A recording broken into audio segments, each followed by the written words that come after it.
Hey, welcome back to the Disneyland Show. I'm your host, Adam, and today we're going to be continuing our series and talking about an in-depth look of the Astro Orbiters. Now, the Astro Orbiters opened in 1998 with the new Tomorrowland refurb. It has no height requirement and is located in the front of Tomorrowland, and it's not hard to miss because it doesn't match the all-white Tomorrowland. It's a gold, black, and gray monstrosity in front of the retro Tomorrowland. And it only has a ride time of 1 minute and 30 seconds long, and the wait time is usually 5 to 10 minutes. If it's anything more, I don't recommend stopping there. And it was based off the Rocket Jets attraction, but that closed in 1997 for the new refurb of New Tomorrowland, which opened up the Astro Orbiters in 1998. It was based off Leonardo da Vinci's drawings, and I also believe with Jules Verne's drawings as well. This ride was based off of the exact same one in Euro Disney, because Disneyland had a cheap refurb, which was the new Tomorrowland refurb, to try and change it up, but they just ripped off Discoveryland from Euro Disney, or Disneyland Paris. And yeah, it's been there. It went into refurb not too long ago, but it went to refurb, I believe, with the castle refurb and the building of Galaxy's Edge, but it's been back up for a while now. Anyway, to give you like a introduction how this ride plays out, you are starting in a line inside of Tomorrowland, mostly, underneath the platform of the sadly forgotten, well, not necessarily forgotten, the not used anymore tracks of the People Mover that are just sitting there decaying now. You stand under those. There's a churro cart, I believe, behind the line, and you're surrounded by Star Tours and Astro Blasters. And as you're advancing through the line, you're making your way kind of out of Tomorrowland. You're kind of like leaving it, and at the start and near the end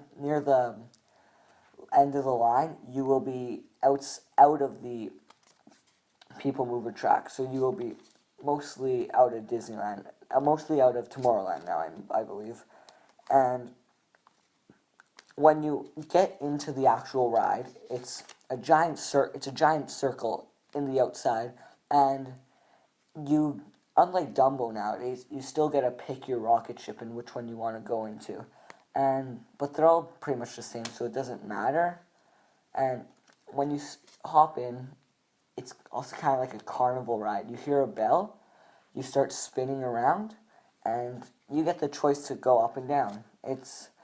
This ride is weird because it was the Rocket Jets, which had its own unique spin because it was retro, space, all that stuff.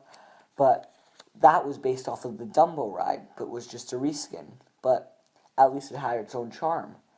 But now it's been copying Euro Disney, and I don't think it matches with the rest of Tomorrowland now, because they got rid of that whole Discoveryland look and went back to the white, sleek, retro look like the 70s and 80s. So you're on the ride. It only lasts for 1 minute and 30 seconds, and you get to choose whether to go up and down. Sadly, though, it's not located on the top of the People Mover loading bay, so you can't actually go higher. You're on the ground, so the top level isn't that high compared to the old one. It's kind of like the bottom level for the old one, so that's kind of a shame. But after the 1 minute and 30 seconds end, you exit your rocket ship and make your way to one gate that says exit. Then you go through that gate and circle around the attraction to get a half circle to get back into the Tomorrowland park. And as you're walking out, you're walking down that main strip underneath the People Mover track, going down that long strip with like Star Tours, the Star Wars gift shop, the Astro Blasters, and the Astro Blaster gift shop, into that main like hub, if you will, of Tomorrowland, which kind of leads to Autopia and Finding Nemo and Space Mountain, of course, if you can kind of picture that. My thoughts on it, as I discussed before, I don't really think it should be there. If I could, I would change it back to rocket jets, because rocket jets fit in with the whole aesthetic of Tomorrowland, and it did. Astro Orbiters fit in with New Tomorrowland, which didn't look nice. But now that New Tomorrowland's long gone, there's no real point for it. I personally think in this refurb, instead of making the ride move more smoothly and stuff, they could have done that, but they should have, if they could have, they should have, that rhymes, but they should have changed it back to the old rocket jets, because that, in my opinion, is just Tomorrowland. I think that fits in way better than Astro Orbiters. It's not my favorite ride.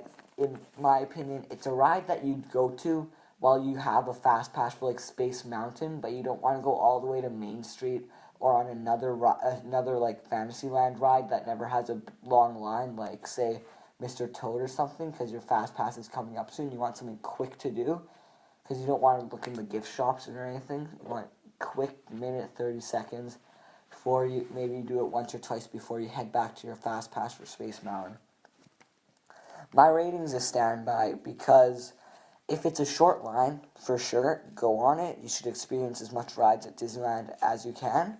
But if it's more than like 10 minutes, or you don't have a point there, you could be going to some other ride, like you're not waiting for a fast pass, there's no point. So overall, mediocre ride. It's good for waiting, trying to kill the time, maybe like for little kids while where the parents are on Space Mountain and they're too scared to go on with them. Anyway, that was my thoughts on Space Mountain. Astro Orbiters. And yeah, have a good day.